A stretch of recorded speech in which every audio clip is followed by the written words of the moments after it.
capítulo 8. Ya estuvimos ahí. Quiero darles la bienvenida a todos a la Iglesia Bíblica Bautista. Un gozo tener a cada uno de ustedes presente y en especial para nosotros todas las visitas que están hoy acompañándonos. Lindo el poema que leyó Antu, ¿no? Del yunque de la palabra de Dios que iba gastando a los martillos. Me hizo recordar creo que si no me equivoco fue un filósofo francés ateo llamado Voltaire decimos en inglés, y él dijo que de aquí a una generación más que el cristianismo iba a desaparecer del planeta. Sí. Y después falleció. ¿Y ustedes se acuerdan lo que pasó con su casa? La imprenta de la Sociedad Bíblica Americana compró su casa y ahí instalaron su imprenta para imprimir Biblias en la casa de Voltaire. Y la Iglesia de Cristo sigue permaneciendo y ni las puertas del Hades pueden prevalecer contra ella. Y el yunque de la palabra de Dios, qué hermoso, ¿no? Ok, hermanos, por título al mensaje hoy, ten cuidado. La palabra de Dios puede cambiar tu vida. Me encantan los himnos que tienen que ver con la palabra de Dios. Si se dieron cuenta, estuvimos siguiendo esa temática hoy. Qué lindo el nuevo que nos enseñó hermano Ignacio. Ojalá se incorpore a los himnos que estamos siempre cantando. La palabra de Dios cambia vidas, porque es verdaderamente la palabra de Dios. Es la palabra de Dios. Cada semana nuestra iglesia, nosotros nos reunimos 3 veces para adorar al Señor y para aprender de la predicación de la palabra de Dios. Este fue el patrón en las primeras iglesias. Se reunían cada primer día de la semana, que es el día domingo. Habla de eso en Hechos 20, versículo 7, 1 Corintios capítulo 16, versículo 2. Se congregaban el primer día de la semana para adorar al Señor y para la predicación de la palabra de Dios. El resultado de la predicación de la palabra es vidas cambiadas. El trabajo de la gran comisión que hicieron los primeros cristianos causó que ellos fueran acusados de haber trastornado al mundo entero. Les acusaron de haber llenado Jerusalén con su doctrina en el libro de Hechos. ¿Cómo se hizo así? Pues enseñando la palabra de Dios. ¿Y cómo trastornaron al mundo entero? Pues la palabra de Dios cambia vidas. La palabra que tuvo poder en Nehemías 8 y la palabra de Dios que tuvo poder en Hechos, el libro de Hechos, en los días de las primeras iglesias, sigue viva hoy en nuestro tiempo y sigue cambiando vidas. Nosotros vamos a ver qué sucedió cuando la gente de Dios, el pueblo de Dios, escuchó la palabra de Dios en los días de Nehemías. El capítulo 8 incluso hasta nos da un patrón de lo que es una respuesta apropiada cuando nosotros escuchamos y entendemos la palabra. ¿Están en Nehemías capítulo 8? Vamos a volver a leer los versículos 1 hasta 8 ahora. Y se juntó todo el pueblo como un solo hombre en la plaza que está delante de la puerta de las aguas, y dijeron a Esdras el escriba que trajese el libro de la ley de Moisés, la cual Jehová había dado a Israel. Y el sacerdote Esdras trajo la ley delante de la congregación, así de hombres como de mujeres, y de todos los que podían entender, el primer día del mes séptimo.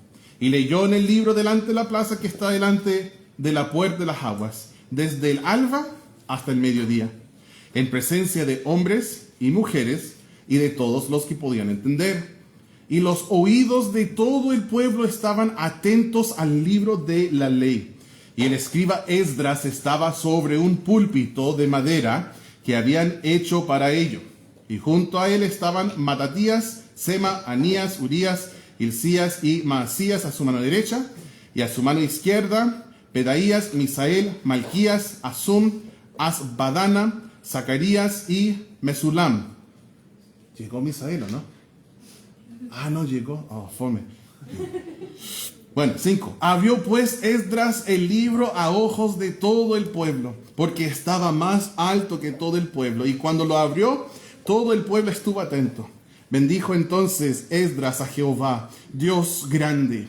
Y todo el pueblo respondió, amén, amén, alzando sus manos. Y se humillaron y adoraron a Jehová, inclinados a tierra. Y los levitas, Jesúa, Bani, Serebías, Jamín, Acub, Sebatai, Sabetai, Odías, Masías, Kelita, Azarías, Josabed, Anán y Pelaía, hacían entender al pueblo la ley. Y el pueblo estaba atento en su lugar. Y leían el libro de la ley de Dios claramente. Yo creo que el Señor se está burlando de mí. Dice, leían el libro claramente y después me pone todos estos nombres que son tan difíciles. Bueno, y leían en el libro de la ley de Dios claramente y ponían el sentido, de modo que entendiesen la lectura. Les voy a invitar a orar una vez más conmigo, hermanos. Padre, gracias por tu palabra. Es perfecta. Está abierto el libro, los oídos atentos. Háblanos, Señor, para que tú seas glorificado en el nombre de Jesús. Amén. El pueblo de Dios fue privilegiado de escuchar y entender la palabra de Dios. Sí, privilegiado. A veces nosotros, después de escuchar la palabra de Dios tanto, después de abrir la Biblia todos los días, lamentablemente nuestros corazones duros y fríos pierden el brillo de lo hermoso que es. Que Dios mismo me está hablando. Yo no tengo que ir a una plaza para escuchar la ley, porque no todos tenían su copia. Yo tengo la palabra de Dios en mis manos. Wow. Nosotros nunca debemos perder ese maravillarse de escuchar la palabra de Dios. Ellos tenían el privilegio de escuchar la palabra y entenderla. Dios les dio líderes quienes enseñaron su palabra. Los que conocen el libro de Esdras y Nehemías no solo están juntos en la Biblia, sino que se ven juntos, son pares. El libro de Esdras nos enseña muchas cosas que pueden complementar lo que nos enseña el libro de Nehemías. Esdras había regresado a Jerusalén 14 años antes de Nehemías para enseñar la palabra de Dios. Una vez escuché a un profesor en el seminario describirlo de esta manera, que Nehemías tuvo más una función bien práctica al volver y reedificar la ciudad. No quiere decir que no era espiritual, porque es todo el contrario, solo vean lo que estamos leyendo hoy, pero que Esdras tenía más un enfoque espiritual, ¿sí? Entonces Esdras volvió y estaba enseñando la palabra en Jerusalén. Cuando él llegó, las vidas de los habitantes de Jerusalén estaban en un estado espiritualmente pobre, realmente pobre. De hecho, si quieren, acompáñenme al libro anterior y miren en el capítulo 9 de Esdras. Esdras capítulo 9, versículos 1 al 4. Dice, acabadas estas cosas, los príncipes vinieron a mí, diciendo, el pueblo de Israel y los sacerdotes y levitas no se han separado de los pueblos de las tierras. Estamos hablando de mundanalidad, de no estar apartado del mal, como leemos en Job el miércoles o el jueves en Aysén. De los cananeos, eteos, fereceos, jebuseos, amonitas, moabitas, egipcios y amorreos, y hacen conforme a sus abominaciones. Hermanos, nosotros tenemos que recordar algo. Estamos en este mundo, pero no somos de este mundo. Este mundo tiene prácticas paganas. Nosotros no las podemos aprender e imitar. O si nosotros en el momento de convertirnos a Cristo tenemos estas prácticas, ahora que nos hemos vuelto dejando atrás la espalda a los ídolos, si nos hemos vuelto al único Dios verdadero, también tenemos que dejar atrás esas prácticas paganas. ¿Sí? El hilo rojo que se pone, eso no es de los cristianos. O ruda enfrente de la casa para proteger de malas vibras o malos espíritus, eso no es de los cristianos. el que está en nosotros es mayor que el que está en el mundo. No tenemos miedo de las supersticiones, no tenemos que aprender las costumbres paganas, seguimos la palabra de Dios. Lamentablemente no fue el caso con ellos. En Esdras 9, hicieron conforme a todas sus abominaciones. Versículo 2 dice, porque han tomado de las hijas de ellos para sí y para sus hijos, ¿ya? Hablando del, iba a decir cónyuge, del yugo desigual. Y el linaje santo ha sido mezclado con los pueblos de las tierras. Y la mano de los príncipes y de los gobernadores ha sido la primera en cometer este pecado.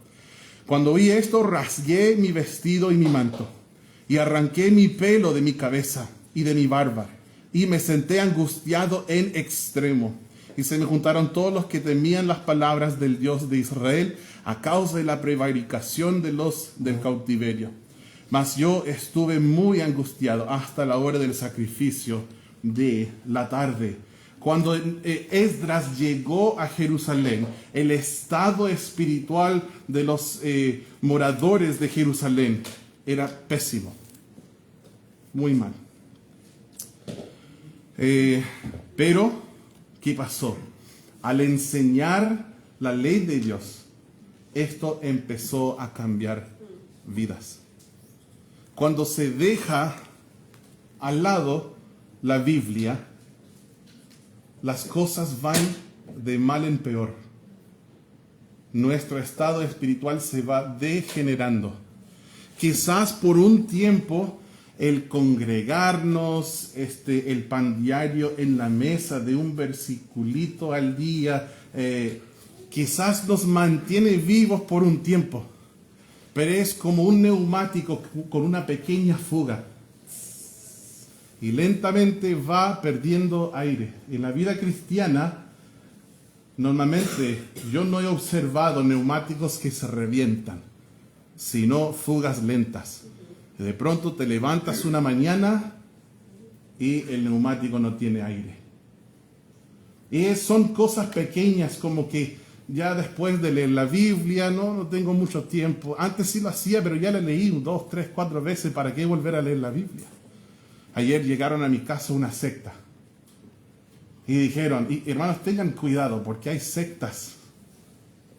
La que llegó ayer a mi casa se llama Los Testigos de Jehová. Y es una secta que no cree en nuestro Dios, ¿no? Y así fue. Yo le dije a la señora que, la verdad, disculpe señora, pero la verdad es que adoramos diferentes dioses. Porque la Biblia me enseña que Jesús es Jehová. Pero usted cree que Jehová creó a Jesús. Y nosotros no creemos en el mismo Dios. Y ella dijo, ¿y ustedes leen la Biblia? Y estaba detrás de mí Maika. Y le dije, Maika, ¿estás leyendo la Biblia? Ya. ¿Cuántas veces la has leído? Y él dice, voy en mi 3ª vez. Y le dije, sí, leemos la Biblia. Mi hijo tiene 13 y está terminándola por 3ª vez.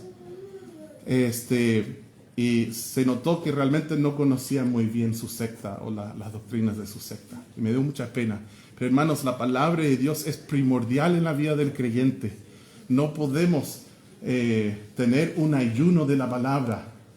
Escuchar prédica una vez a la semana, o si te congregas 3 veces a la semana, domingo en la mañana, domingo en la tarde, miércoles en la tarde. Escuchar prédica 3 veces a la semana no basta. Tú necesitas estar leyendo la Biblia, comiéndola, masticándola y tragándola tú mismo todos los días, ¿sí? Porque quizás dices, ya 3 veces a la semana no basta, así que voy a escuchar 2 o 3 prédicas al día. No, hermanos, no somos como pajaritos, ¿cierto? Que la mamita come, mastica y después lo vomita en la boca de sus crías. No queremos solo comer palabra de un predicador que primero lo digirió y después nos dio a nosotros. No, esa no es la idea. Tú y yo necesitamos Biblia cada día. Tienes que hacer el tiempo de acercarte a la palabra de Dios. O si no, no te vas a dar cuenta al tiro, pero va a haber una declinación espiritual en tu vida. Quizás muy lento, pero va a ser así. Y de pronto te encuentras y dices, wow, que estoy muy mal, ¿cómo llegué a esto? Mira tu interacción con la palabra de Dios y te va a dar un historial de cómo llegaste a eso. Sí, la Biblia, la palabra del Señor. En el tiempo de nuestro capítulo, ¿qué está sucediendo en Israel? Nosotros hemos visto que recién se completó la gran obra de reedificar los muros. Y hasta este punto sus vidas eran consumidas con la obra de reedificar los muros. O sea, ni tenían tiempo como para cambiarse la ropa, nos decía. Y de día trabajaban, de noche velaban, tenían una herramienta en una mano, tenían espada en la otra mano. O sea, todo era muros, muros, muros, muros, oposición tras oposición, dificultad. Y yo, por lo menos en mi mente y mi corazón, yo llego aquí a Nehemías 8 y yo veo a un pueblo exhausto, agotados, cansadísimos del trabajo. Y ahora que la obra se completó, la gente tiene hambre. Esta mañana, el hermano Henry me preguntó si teníamos un buen plato hoy, cómo estaba la comida para hoy. Y yo le dije, vamos a almorzar cazuela en casa, le dije. Y él, qué rico la cazuela. Pero pastor, estaba hablando de la prédica. Sí, esto me tocaba a mí hoy. Ok, sí, yo voy a predicar hoy. Y hermanos, ellos tenían hambre por la palabra de Dios. En el versículo 1, se junta todo el pueblo como un solo hombre. Ellos tenían hambre. Dijeron, traiga el libro para que nosotros podamos escuchar. Biblia. Ellos se reunieron, pidieron que Esdras trajera y que leyera la palabra. Como yo mencioné hace minutos, leí en un comentario que había entre 30, probablemente o posiblemente entre 30,000 y 50,000. Yo había dicho 60, pero mis apuntes me corrigieron. Lo que yo leí aquí en la plaza de la ciudad. Esdras lee la palabra desde la mañana hasta mediodía. Yo no sé a qué hora ahora se está levantando el sol, pero como es invierno, se levanta muy tarde. Además, yo creo que en Israel sí cambiaron la hora. No, a nosotros no nos tocó cambiar la hora, ¿cierto? Entonces se está levantando aún más tarde el sol. Pero yo, por lo menos en mi mente, cuando yo veo esto, yo pienso en 6 de la mañana. 6 de la mañana hasta mediodía. 6 horas leyendo la palabra. Igual Israel está más cerca del Ecuador, entonces no tienen los días tan cortos como nosotros aquí, que estamos tan cerca del punto que si miramos, vamos a caernos en el estrecho de Magallanes. Ellos leyeron la palabra por mucho tiempo. Eso sí que es algo que tenemos claro. Hasta mediodía. La mayor parte de su día la pasaron en la palabra. La gente estaba escuchando y estaban atentos a la palabra. O sea, escucharon la palabra con entusiasmo. ¿Vieron esto en el versículo 3? En la segunda parte del versículo, al final, después del punto y coma, dice, y los oídos de todo el pueblo estaban atentos al libro de la ley. Nada de eso de estar en el celular, revisando cómo va el partido, nada de eso distraído. No, estaban atentos a la palabra de Dios, con entusiasmo. Eso me recuerda un poco de unos cristianos en el libro de Hechos. En Hechos capítulo 17, dos de las ciudades en la provincia de Macedonia era Berea y Tesalónica. Y dice de los cristianos de Berea que eran más nobles en Hechos 17:11 que los de Tesalónica.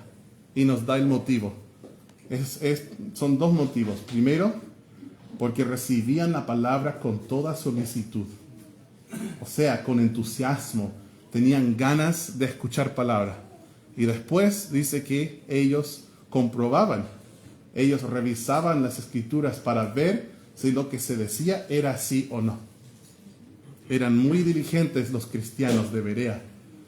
Es como aquí el pueblo de Israel dice que están atentos sus oídos a la palabra. Y no solo aquí, sino también en el versículo 5, también en el versículo 7, habla de cómo ellos estuvieron atentos. Miren en el versículo 4, dice, y el escriba Esdras estaba sobre un púlpito. Parece, hermanos, que todo este tiempo lo he estado haciendo mal. Tengo que subir aquí y predicar desde acá. Dice que estaba sobre un púlpito. Ya. No, ¿cierto? Para nosotros hoy en día esto le llamamos un púlpito. Pero en el sentido bíblico, este no fue un púlpito. Un púlpito era una tarima o plataforma, ¿sí? Que levantaba a la gente arriba de la plataforma para que se pudiera ver bien toda la asamblea, toda la congregación. Y es algo incluso que hemos hablado de hacer aquí, de poner aquí una pequeña plataforma que levanta así más o menos, y eso igual hace que sea más fácil que la gente atrás pueda ver a las personas que están acá. Por ejemplo, si el que dirija música dirige así, no se ve mucho. Normalmente se dirige conforme a la congregación. Yo recuerdo en nuestra clase de dirigir música, nos enseñaron cómo mantener el tiempo, por ejemplo, del 4-4, es 1, 2, 3, 4. Con dos manos, 1, 2, 3, 4. Y nos dijeron que normalmente puedes hasta controlar el volumen.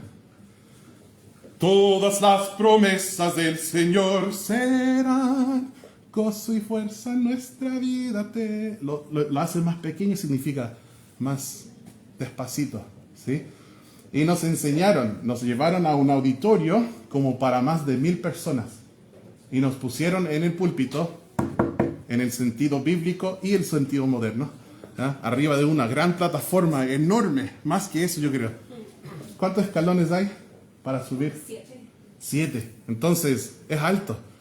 Es que para una congregación de 1000 personas tienes que estar arriba para que te puedan ver, ¿sí? Y ahí nos llevaron a este auditorio y nos dijeron que para dirigir la música tiene que hacerlo así. Todas las promesas del Señor, o si no, no te van a ver de lejos. Tiene que hacerlo así como gaviota. No así. Y todos ustedes pensando en Viña, mejor director de música en Chile. Ellos subieron, eran 14 personas, entonces tenía que ser una plataforma más o menos grande, porque nos da una lista de la gente en el versículo 7. Entonces el púlpito bíblico no es así, como esto. No sé, deme otro nombre, Nacho, de esto. Como podium. Podio, ok. Este es un podio, ¿cierto? Le decimos nosotros púlpito, pero en realidad el púlpito era como una tarima, ¿ya? Bien, cuando Esdras abrió la palabra de Dios, la gente se para. ¿Lo vieron? En el versículo 5. Abrió pues Esdras el libro a ojos de todo el pueblo, porque estaba más alto que todo el pueblo. Y cuando lo abrió, dice que el pueblo estuvo atento. Entonces, ellos están muy atentos al mensaje y a la palabra de Dios. Los oídos poniendo atención. Esdras alaba al Señor y todo el pueblo responde con gritos de amén. Dicen amén, amén. Es bueno decir amén. Ok, algunos están ahí conmigo. Pero de verdad es bueno decir amén. El amén no lo tenemos que usar como arma. Por ejemplo, maridos deben servir a sus esposas con un amor sacrificial. Y ellos dicen, amén. No, el amén no se ocupa de esta manera. No como, amén. ¿Oíste? Amén, dije. No, el amén no es para eso. Y tampoco es para ostentar. No es como amén, como para que la gente él está y está atento y le gusta el mensaje, él es espiritual. Tampoco es para eso. Y yo he visto el amén usado súper mal, que el amén se convierte solo en una palabra y no en una expresión de tu corazón. Y es donde cada 5 o 6 segundos, ya no he dicho amén hace rato, así que amén, hay que decirlo de nuevo. Después pasan 5, 10, 15, amén. El predicador podría decir, tú eres un inútil, y tú dices, amén. Perdón, ¿a qué dije amén? Porque ni se está dando cuenta. Podría decir una tremenda herejía, negando la deidad de Cristo, y tú dices, amén, porque ni estás poniendo atención. Ahí sí que estamos mal, ¿ya? Pero el amén es bíblico. Es bueno decir amén. El 1 Corintios también nos habla de esto. Significa que tú estás de acuerdo, dices que así sea, o estoy de acuerdo. Entonces es bueno que nosotros podamos decir amén, evitando malas prácticas que también pudiesen existir, como distraer de la misma prédica por decir amén tanto. Eso queremos evitar. Pero ellos dijeron amén, amén, y lo gritaron. No es malo decir amén fuerte. Hay una reunión, se hace siempre conferencias de pastores donde van muchos pastores, y esta semana pasada se hizo una conferencia en New Jersey, en el noreste de Estados Unidos, en una iglesia grande, y llegaron como 1000 pastores, creo que es lo que yo escuché, de pastores bautistas. Y un amigo que es pastor en Pensilvania, él me mandó un link, dijo, tienes que ver esto. ¡Wow! Fue de la última noche. Y toda la temática, las enseñanzas y todo tenía que ver con lo digno que es Jesús, lo digno que es Dios de la adoración. Y, hermanos, él me mandó un link en YouTube donde te lleva a cierto minuto. Y entonces la mitad más o menos de la reunión, él dijo, tienes que ver eso. ¿Y saben lo que fue? Fue el coro Aleluya de Handel. ¿Conocen cuál es este? Es el que dice Aleluya, Aleluya, Aleluya. Esa es una obra navideña por Handel, que es como una hora de música clásica, y toda la letra es Biblia. 100% de la letra es Biblia, Biblia, Biblia, Biblia. Es hermoso. Y ellos cantaron el coro Aleluya de esa obra. Y wow, el coro de ellos, maravilloso, impresionante. Y después sube el pastor al púlpito para predicar, y él dice que no habló con el pastor, no habló con la iglesia, no habló con el coro, y su texto era Apocalipsis 4, donde dice que Él es digno, Él es digno. Y el coro, ¿saben cuál cantaron entonces? Hay un canto que se llama ¿Habrá alguien digno? ¿Habrá alguien digno? Y está a base de Apocalipsis. Y sí, hay uno que es digno, que es Jesús, el Cordero. Y fue todo maravilloso. ¿Y saben qué? Esos pastores eran puros bauticostales, ¿sí? Que estaban gritando, ¡amén! ¡Amén! ¡Amén! Todo el rato se volvieron unos pentecostales gritando amén. Y eso no es malo, hermanos. De hecho, hasta cuando terminó el coro aleluya, había uno que no dejó de gritar aleluya. Un pastor decía, ¡aleluya! ¡Aleluya! Y el pastor estaba en el púlpito tratando de hablar, y él decía, ¡aleluya! ¡Aleluya! Y no dejaba de decirlo, y el pastor solo tuvo que concordar con él y decir sí, y pronto en su presencia vamos a estar diciendo lo mismo. ¡Aleluya! ¡Aleluya! Lo que significa alabado sea Jehová. Eso es lo que significa aleluya. Eso es lo otro. No digan palabras que no entienden. Debes decir cosas con espíritu y verdad. ¿Cierto? Usan adorarle en espíritu. Si no es con cariño, no lo hagas. ¿Sí? Y conforme a sana doctrina, en espíritu y verdad. Entonces dicen en los tiempos de Esdras que ellos levantaron sus manos y adoraron al Señor. No te tienes que sentir nervioso, ¿ya? Ay, no, qué horror, levantando las manos. Eso también se puede hacer mal, ¿sí? Se puede hacer para ostentar, o se puede hacer para llamar la atención a ti. Oh, mira, En toda una congregación de 100 personas hay una persona que la mano así.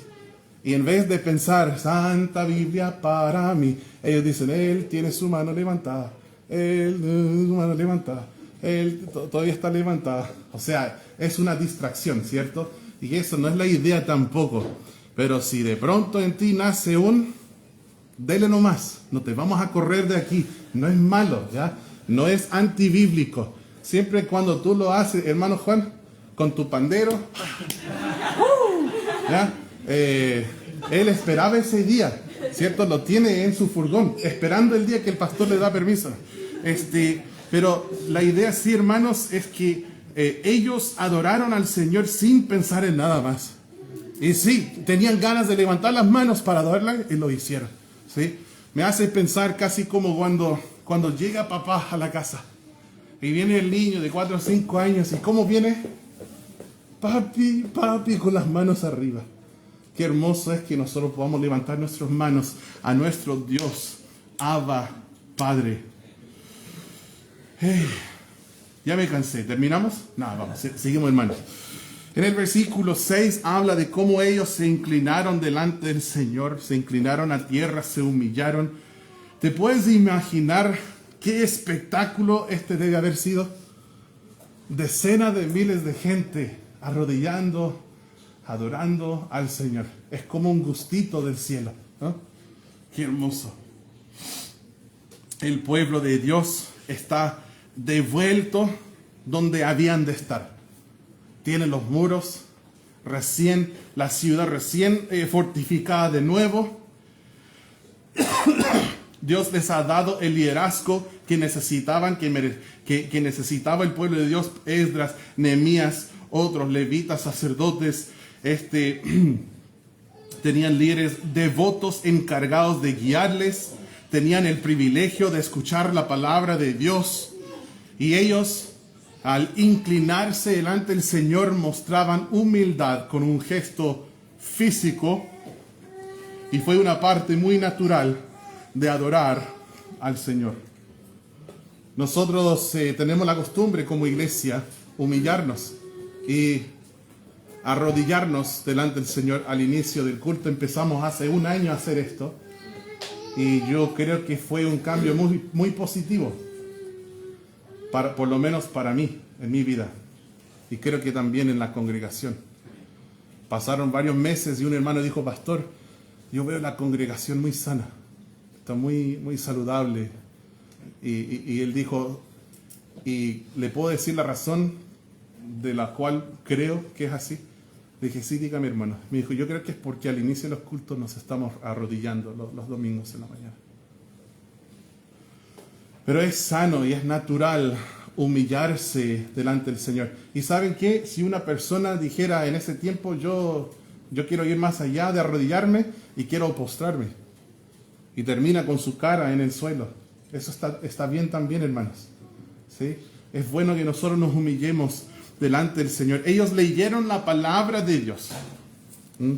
Están todos reunidos, el libro está abierto, están adorando al Señor y están leyendo la palabra de Dios, y se les explicó de tal manera que entendieron el mensaje de la palabra de Dios. Cuando yo leí este capítulo de nuevo hoy en la mañana, me llamó mucho la atención cuántas veces decía la palabra entender. No sé si también te diste cuenta de eso. El versículo 2 dice, todos los que podían entender. En el versículo 3 dice, de todos los que podían entender. En el versículo 7, hacían entender al pueblo la ley. En el versículo 8, leían en el libro de la ley de Dios claramente y ponían el sentido de modo que entendiesen la lectura. El versículo 9 dice, hacían entender, los levitas hacían entender al pueblo. El 12, y todo el pueblo se fue a comer y a beber y a obsequiar porciones y a gozar de grande alegría porque habían entendido las palabras que les había enseñado. Y el 13, al día siguiente se reunieron las cabezas de las familias de todo el pueblo, sacerdotes y levitas, a Esdras el escriba, para entender las palabras de la ley. quiero darles una idea central del capítulo del día de hoy. Cuando el pueblo escuchó y entendió la palabra de Dios, respondieron apropiadamente. Y esa respuesta fue con arrepentimiento, con gozo y con obediencia. Vamos a leer del 9 hasta el 18. Y Nehemías, el gobernador, y el sacerdote Esdras, escriba, y los levitas que hacían entender al pueblo, dijeron a todo el pueblo: Día santo es a Jehová, nuestro Dios, que no os entristezcáis, ni lloréis, porque todo el pueblo lloraba oyendo las palabras de la ley. Hermano Pablo, ¿usted puede seguir leyendo el 10 hasta el 8, por favor? Bien fuerte, de modo que entienden la ley. Gracias, Pablo. Luego les dijo: id, comed grosuras y bebed vino dulce, y enviad porciones a los que no tienen nada preparado, porque día santo es a nuestro Señor. No os entristezcáis, porque el gozo de Jehová es vuestra fuerza. Y los levitas pues hacían callar a todo el pueblo, diciendo: callad, porque es día santo, y no os entristezcáis. Y todo el pueblo se fue a comer y a beber y a obsequiar porciones y a gozar de grande alegría, porque habían entendido las palabras que le habían enseñado. Al día siguiente se reunieron las cabezas de la familia de todo el pueblo, sacerdotes y levitas, a Esdras el escriba, para entender las palabras de la ley. Y hallaron escrito en la ley que Jehová había mandado por mano de Moisés que habitasen los hijos de Israel en tabernáculos en la fiesta solemne del mes séptimo, y que hiciesen saber y pasar pregón por todas sus ciudades y por Jerusalén, diciendo: salid al monte y traed ramas de olivo silvestre, de arrayán, de palmeras y de todo árbol frondoso, para hacer tabernáculos como está escrito. Salió pues el pueblo y trajeron ramas e hicieron tabernáculos, cada uno sobre su terrado, en sus patios, en los patios de la casa de Dios, en la plaza de las puertas de las aguas y en la plaza de la puerta de Efraín. Y toda la congregación que volvió de la cautividad hizo tabernáculos, y en tabernáculos habitó, porque desde los días de Josué, hijo de Nun, hasta aquel día no habían hecho así los hijos de Israel, y hubo alegría muy grande. Y leyó Esdras en el libro de la ley de Dios de cada día, desde el primer día hasta el último, e hicieron la fiesta solemne por 7 días, y el octavo día fue de solemne asamblea según el rito. El pueblo de Dios tenía un espíritu al escuchar la palabra del Señor, un espíritu arrepentido. Oyeron la palabra y vieron, entendieron donde no habían alcanzado la gloria de Dios. Ellos fueron abrumados con tristeza cuando oyeron la lectura y la explicación. Miren en el versículo 9. Dice al final del versículo: porque todo el pueblo lloraba oyendo las palabras de la ley. Esto les lleva a ellos a un punto de arrepentimiento. El arrepentimiento entonces le da al pueblo de Dios un gran motivo para regocijarse.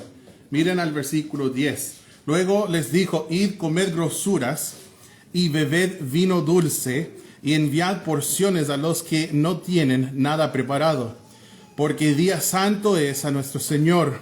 No os entristezcáis, porque el gozo de Jehová es vuestra fuerza. Qué linda frase para recordar. Si tú te sientes débil, busca el gozo del Señor. El gozo del Señor es nuestra fuerza. ¿Sientes que una iglesia es débil? Entonces revisa esto, ¿dónde está el gozo? ¿Sí? Y si no hay gozo, quizás es porque hay un quiebre en la relación con el Hijo de Dios, los creyentes y el Espíritu Santo. Porque Él produce en nosotros su fruto y produce gozo. Y el gozo nos hace fuertes, ¿sí? El gozo de Jehová es nuestra fortaleza. Entonces, eso no significa, alguien te reprende con la Biblia y tú dices, no voy a dejar que me afecte porque hay que ser gozoso, así que yo no voy a estar triste. Todo el contrario, es interactuar con la palabra de Dios, creerla, ver en el espejo la imagen de un pecador y decir, wow, necesito ser cambiado, yo estoy mal, me voy a humillar, llorar, Señor, perdóname, me arrepiento, confieso mis pecados. Y va más allá de decirlo de manera ambigua. No digas, Señor, si es que te he ofendido en algo, perdóname. No, dile, Señor, yo mentí, recuerdo cuando pasó.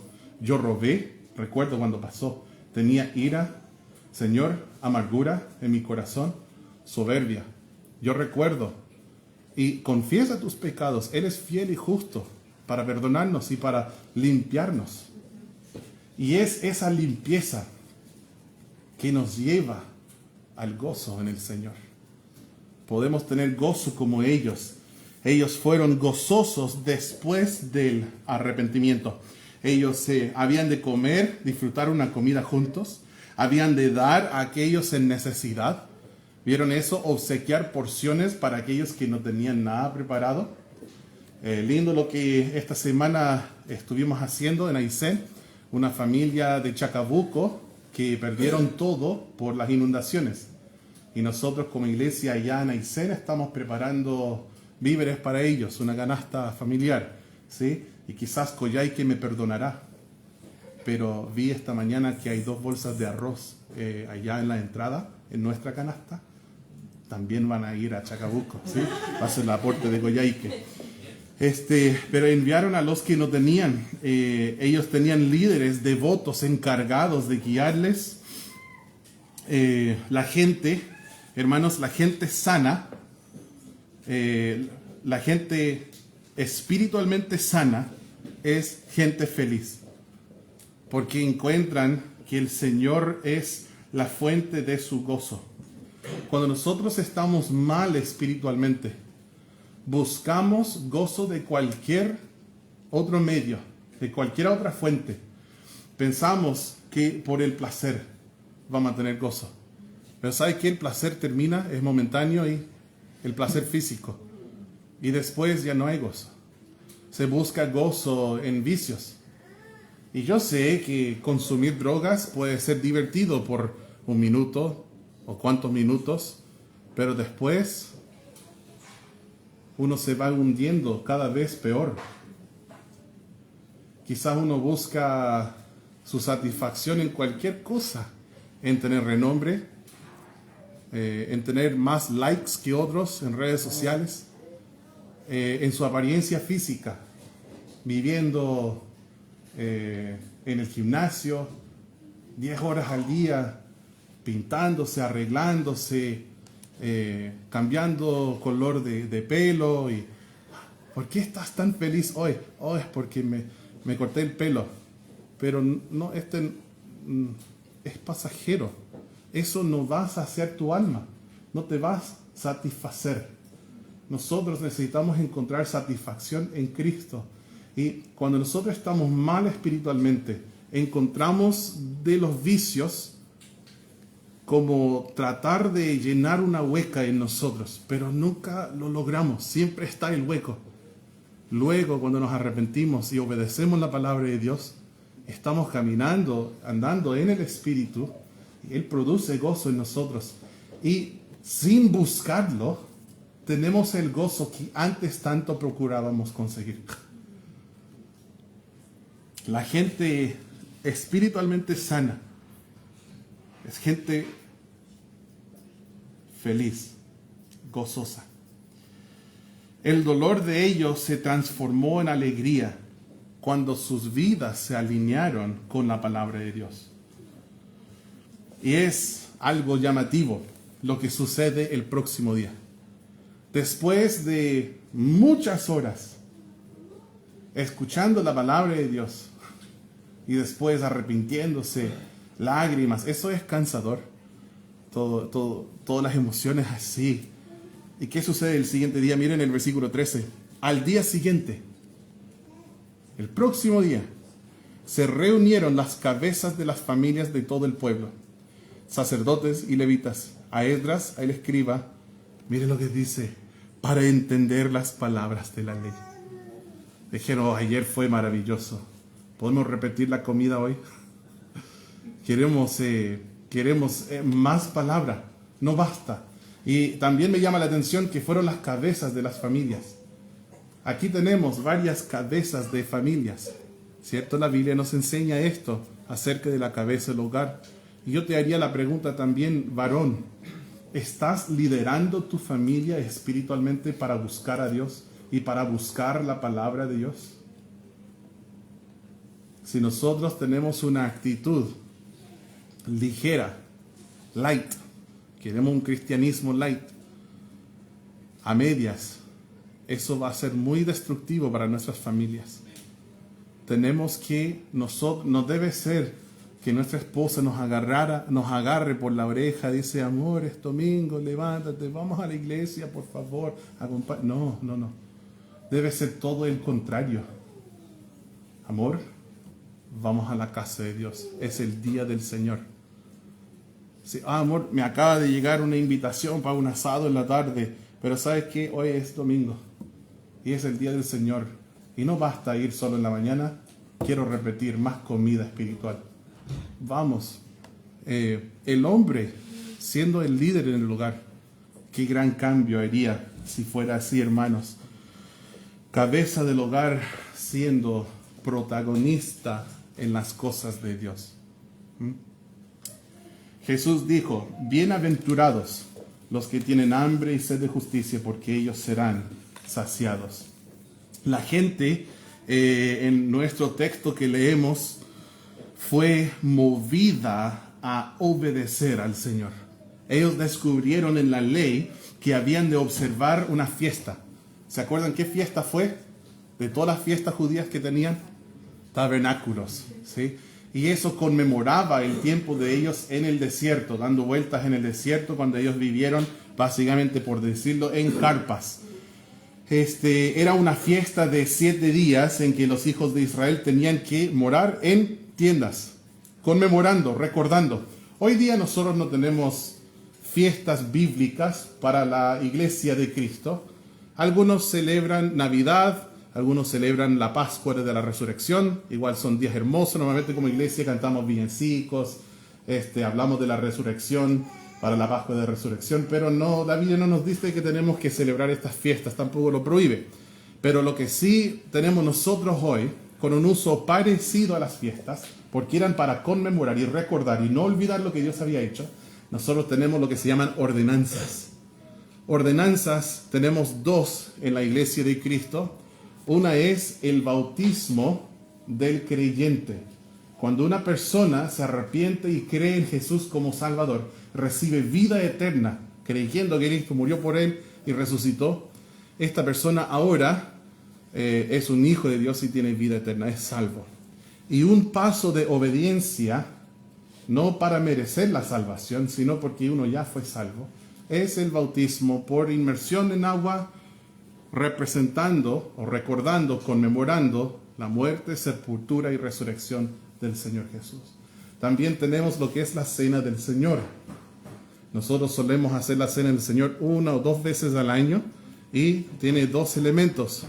Tiene para pedir prestado de Nehemías 8, vino dulce, el fruto de la vid, que es jugo de uva, sin fermentación, porque la fermentación representa pecado, ¿cierto? La levadura representa pecado en la Biblia. Entonces nunca dice en la Biblia que tomaron vino alcohólico para la cena del Señor. De hecho ni dice vino, dice fruto de la vid nomás. Entonces ellos tomaron jugo de uva y nosotros lo hacemos también. Y esto, ¿por qué tiene que ser sin pecado? ¿Por qué tiene que representar sin pecado? Es porque representa la sangre preciosa del Cordero de Dios, el Señor Jesucristo, que fue el Cordero de Dios sin mancha, sin mancilla.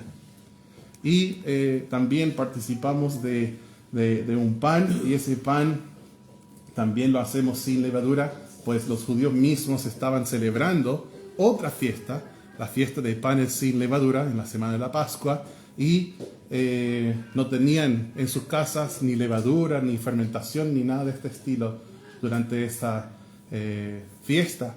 Entonces, cuando Cristo implementó esta, se me fue la palabra, ordenanza de lo que es la cena del Señor, dio estos dos elementos, pan y el fruto de la vid.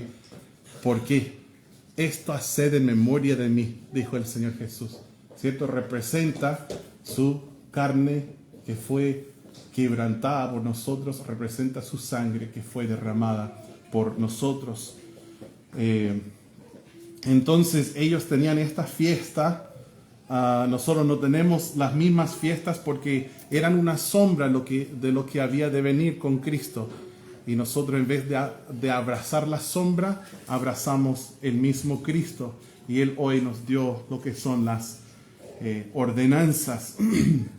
Por casualidad, déjenme hacerlo así, casualidad, ellos leyeron justo en la época que tenía que ver con la fiesta de tabernáculos, en Levítico 23, leyeron esto, 2 semanas antes del tiempo en que se debía observar. Y se les instruyó a todos que juntaran todo tipo de ramas para hacer los tabernáculos. Yo creo que a hermana Javiera le gustó el versículo 15, ingeniera en conservación forestal. ¿Sí? Hablaba de ramas de olivo silvestre. Ella hasta nos da el nombre científico de arrayán. ¿Sabe el nombre científico de arrayán? Creo que Luma piculata.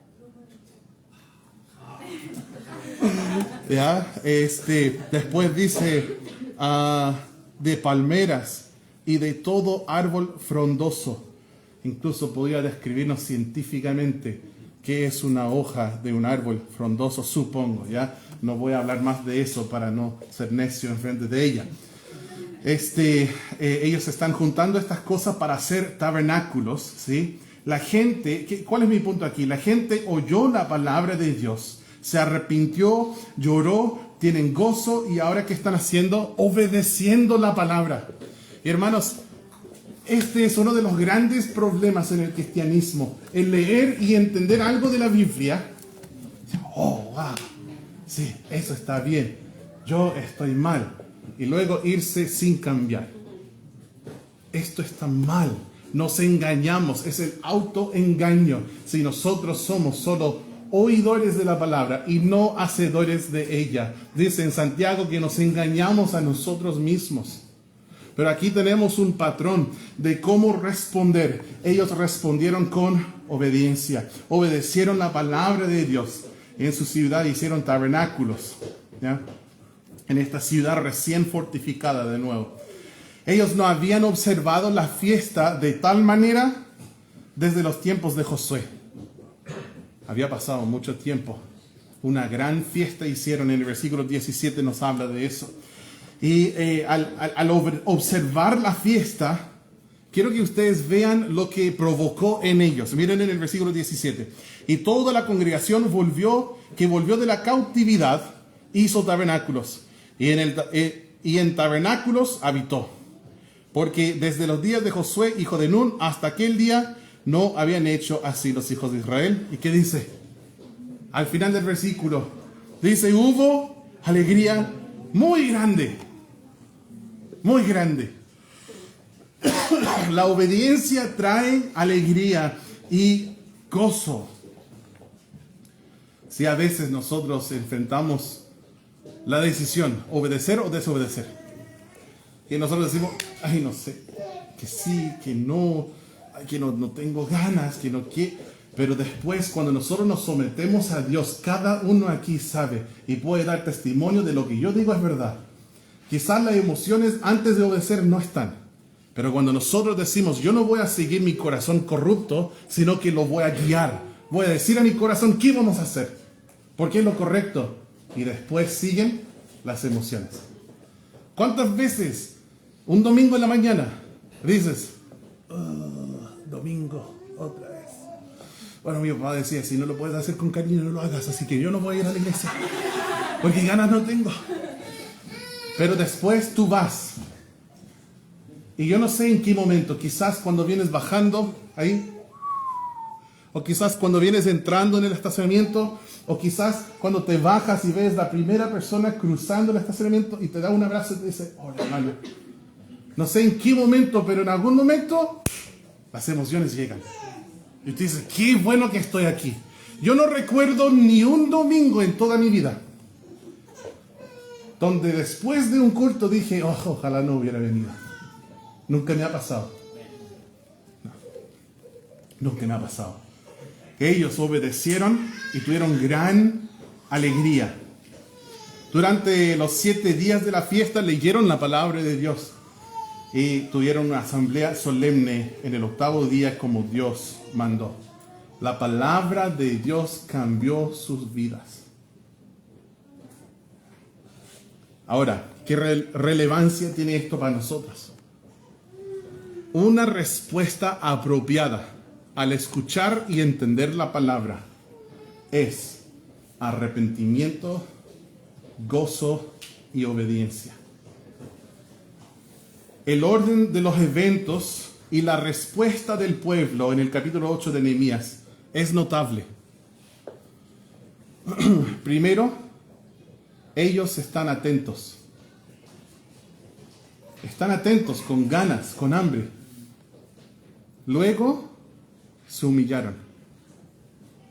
¿Cierto? Se humillaron. Adoraron al Señor, se humillaron, se inclinaron a tierra. Después escucharon, entendieron, se arrepintieron, gozo y obediencia. Un comentarista lo resume de esta manera: una respuesta intelectual a la palabra, versículos 1 al 8, una respuesta emocional a la palabra, versículos 9 al 12, y una respuesta volitiva, o sea, la volición, ¿cierto?, la voluntad a la palabra, versículos 13 al 18. Su mente intelectual, su emoción, sentimientos y voluntad. Así respondieron a la palabra. Lo que ellos entendieron afectó cómo se sintieron y lo que hicieron. No se desenchufen todavía, ¿ya? Nos queda un poquito más.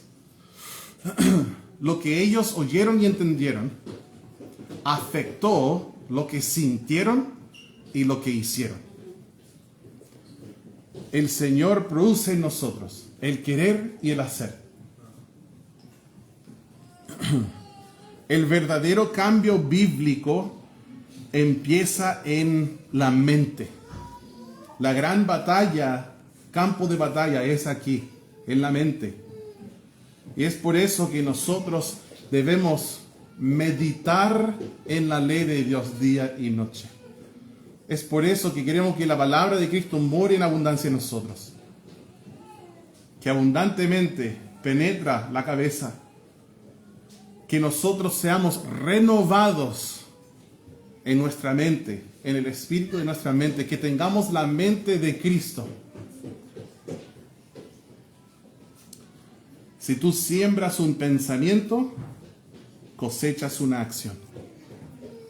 Es por eso que Cristo, en su gran sermón del monte, Él no nos dice, no importa el mandamiento que dice no adulterarás, pero Él dice, va más allá de esto al corazón.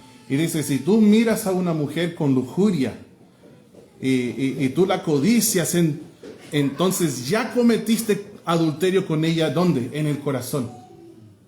Él va más allá de no matarás. Y Él dice que si tú odias, o si tú maldices, si tú aborreces, ya eres un asesino de corazón. De corazón. ¿Por qué? Cuando nosotros sembramos un pensamiento, luego cosechamos una acción. Es por eso que debemos ser unos dictadores, unos sheriff, ¿ya?, en nuestra mente, policía. Y cuando viene algún pensamiento que se levanta contra el conocimiento de Dios, decimos, ¡ah! Manos arriba. Tú no perteneces aquí. Yo no voy a pensar en esto. Ponerle unas esposas, la Biblia dice, llevarle cautivo a la obediencia a Cristo. Cualquier pensamiento así. La mente. Es aquí donde empieza la batalla. Que la palabra de Dios nos cambie aquí, para que seamos cambiados aquí. ¿Cuál fue el problema de los fariseos? Eran sepulcros emblanquecidos. Un sepulcro lindo, pintado blanco, hermoso, pero adentro de un sepulcro, ¿qué hay? Muerte, huesos. Nosotros no queremos honrar al Señor de la boca para afuera. Tenemos que tener buenos pensamientos y luego eso nos va a cambiar. La verdad afecta nuestras emociones. Dios nos hizo seres sentimentales. No es necesario evitar esto. No es malo que nosotros tengamos emociones, pero sí es necesario que nuestras emociones sean guiadas por el Espíritu de Dios. Que nuestros sentimientos sean sometidos a la verdad de la palabra de Dios. Cuando nosotros somos expuestos a la palabra de Dios, debe guiarnos a la obediencia, como fue el caso en Nehemías 8. Quizás miré ahora al hermano Pablo y me acordé que esta semana tuvimos un discipulado. ¿De qué sirve si tú haces un discipulado? Y dices, wow, qué tremenda comida de la palabra de Dios, estamos aprendiendo sobre el bautismo. Y después no te bautizas. ¿De qué sirve esto, hermanos? ¿De qué sirve llenar la cabeza con conocimiento y no hacerle caso a Dios? Esto no está bien. Debemos ser hacedores de la palabra. Debemos tener hambre, sed por la palabra. Yo sé, hermanos, mírenme acá. Sigamos juntos unos minutos más. Ponga atención. Ya hay una luz al final del túnel, ¿sí? Voy con la avioneta y veo dónde voy a aterrizar. Ya vamos casi llegando, ¿sí? Nosotros vivimos vidas ocupadas, lo sé. Estamos todos ocupados. Quizás el más ocupado aquí está en el púlpito, no sé. Pero estamos todos muy ocupados. Pero nosotros tenemos que hacer el tiempo para la palabra de Dios. Tenemos que hacerlo. No es opcional. Quizás tú dices, yo no tengo tiempo para la Biblia. Tú no tienes tiempo para no invertir en la palabra de Dios. Tienes que sí. Hacemos tiempo para lo que es importante. Hacemos tiempo para lo que es importante. Si algo te importa, vas a hacer el tiempo. ¿Y qué más importante que la... ¿Tú crees que este es el libro más importante que existe? Trátalo así entonces. Dale prioridad en la vida, ¿sí? No solo con la boca. Para mí la Biblia es todo. No, con acción. Que de verdad así sea. Que no pase ni un día sin la palabra de Dios en tu vida. Considera el beneficio espiritual que sería para tu vida si tú decidieras pasar una mañana completa en la palabra de Dios. Oh, que viene un feriado. Y si eres como nosotros, piensas, podría ahumar una carne, podríamos salir de paseo. Así soy yo por lo menos, tenemos un día libre. Pero ¿qué pasaría si tú dijeras, me voy a levantar a las 6 y de 6 hasta 12, Biblia? Qué bueno que finalmente tengo un día libre. Voy a pasar la mañana completa en la palabra de Dios. Imagina el beneficio espiritual que habría en tu vida pasar una mañana o una tarde completa en la palabra de Dios. Diariamente tú necesitas tomar tu Biblia. Si quieres un himnario, tenemos los himnarios antiguos. Si quieres puedes hablar conmigo y te regalamos uno, ¿sí? No lleves uno de estos porque están bonitos todavía, ¿ya? Pero te damos uno de los feos, ¿ya? Puedes llevar un himnario, tu Biblia, cántale al Señor algunos coritos, cántale unos himnos, lee su palabra, lleva un cuaderno, encuentra un lugar tranquilo para estar en la presencia de Dios y tú puedes anotar lo que Dios te dijo, lo que Dios habló a tu corazón con su palabra. Sea que la palabra se lea en público, en tu iglesia, o se lea en privado, en tus devocionales o con tu familia, la palabra de Dios tiene que tener un efecto en tu vida. Y tienes que dejar que sea así. Lo que tú lees de la grandeza de Dios y de tu pecaminosidad debe llevarte a un lugar de humildad y arrepentimiento delante del Señor. La palabra de Dios te lleva al arrepentimiento. Y el arrepentimiento te lleva a gran gozo. El regocijarse en el Señor te lleva a la obediencia gozosa. Entonces yo no sé qué me pasa en la vida. Siento triste. Antes que estaba bajoneado una vez al mes, pero ahora siento que son todos los días. no sé qué me pasa. Quizás es porque dejaste de leer la Biblia. Quizás es porque no estás leyendo y obedeciendo. Eso nos trae gran gozo. ¿Cómo se ve esto en la Biblia, la obediencia gozosa? Quizás escucharás un mandato del Señor de compartir el Evangelio con otros. Puede que experimentes convicción por haber fallado de testificarles a otros. La convicción te lleva al arrepentimiento y la palabra de Dios te puede hacer un fiel testigo gozoso. Puede que seas convencido cuando escuchas lo que Dios dice respecto al matrimonio. Quizás verás que no has alcanzado el plan de Dios en tu vida, en esta área. Te puedes arrepentir y puedes disfrutar al matrimonio a la manera de Dios. O quizás entenderás lo que la Biblia dice respecto al dar. Si en este momento sientes convicción, debes responder conforme a la Biblia y la convicción del Espíritu Santo. La palabra de Dios te puede hacer un dador alegre. Dios ama al dador alegre. La manera que Dios te hable en la Biblia, tienes que obedecer, tienes que someterse a la convicción del Espíritu. Es su espada. Obedécele, hazle caso. Nosotros somos bendecidos cada vez que nos reunimos y abrimos la Biblia. Gracias a Dios por la prédica de la palabra de Dios. Gracias a Dios por cada instante que escuchamos la palabra de Dios. Nosotros debemos dar gracias al Señor por una iglesia donde tenemos la oportunidad de escuchar la palabra de Dios. No en toda iglesia se predica la palabra de Dios. Muchas veces se predica la mente del pastor y sus opiniones. Pero hermanos, yo me esfuerzo para que en este púlpito yo no diga lo que Patricio Sheridan quiere decir.